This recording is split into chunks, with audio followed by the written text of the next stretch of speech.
Hi, I'm Dr. Kenneth Fong. I'm a consultant ophthalmologist and a retinal specialist at Beacon Hospital. And today I'm going to talk to you about a very common eye disease called macular degeneration.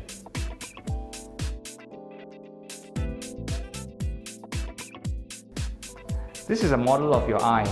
This is the front of the eye and this is the back of the eye. The front of the eye we have the cornea, followed by the lens, the empty vitreous cavity, and the back of the eye is lined by a sensitive nervous layer called the retina. The retina connects to the optic nerve which goes to our brain. At the center of the retina is the area called the macula. The macula is where very fine details are seen and allows us to see color, reading, driving, and all our daily activities. The macula is considered the most important part of our eye.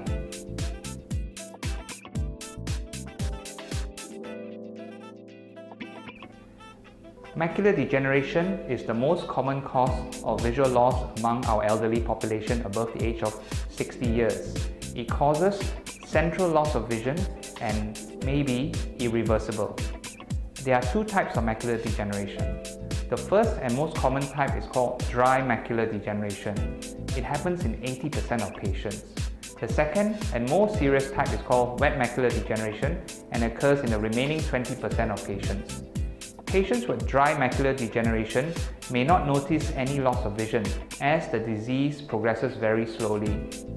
However, patients with wet macular degeneration may experience sudden loss of vision in one eye due to bleeding at the macula. In Malaysia, macular degeneration is estimated to affect 1 in 7 people above the age of 60 years of age. How do you know if you have macular degeneration in your eyes? The symptoms of macular degeneration include blurring of vision in one eye, distortion of vision, which could mean when you look at a straight object, it looks wavy. You may also notice objects appearing smaller than normal. When you read a newspaper, you may also be missing words or alphabets in your sentences.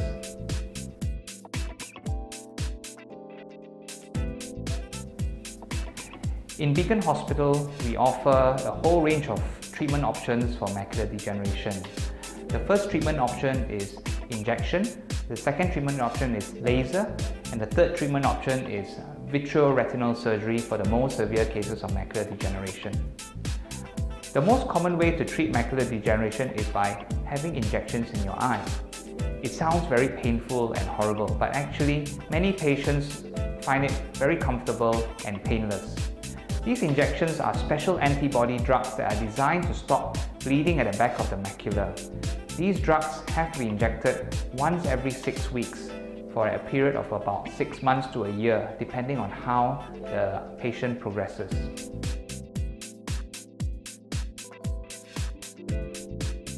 In Beacon Hospital, we have the latest diagnostic technologies to diagnose patients with retinal detachment.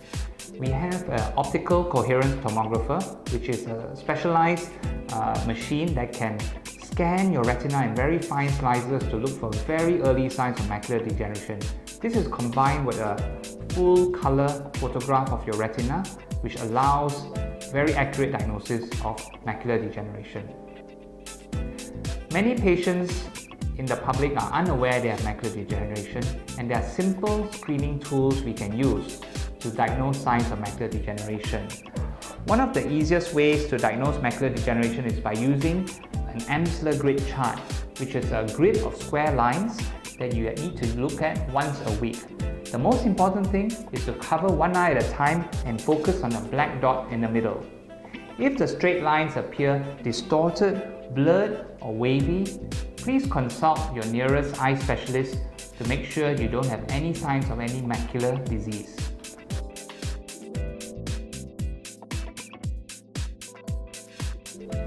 Many patients ask me what they can do to prevent or reduce the risk of macular degeneration in them or their family members, and this is a very good question. Very strong scientific evidence has shown that a diet rich in antioxidants, lutein and zeaxanthin can reduce your risk of developing macular degeneration. This is more important for patients with dry macular degeneration.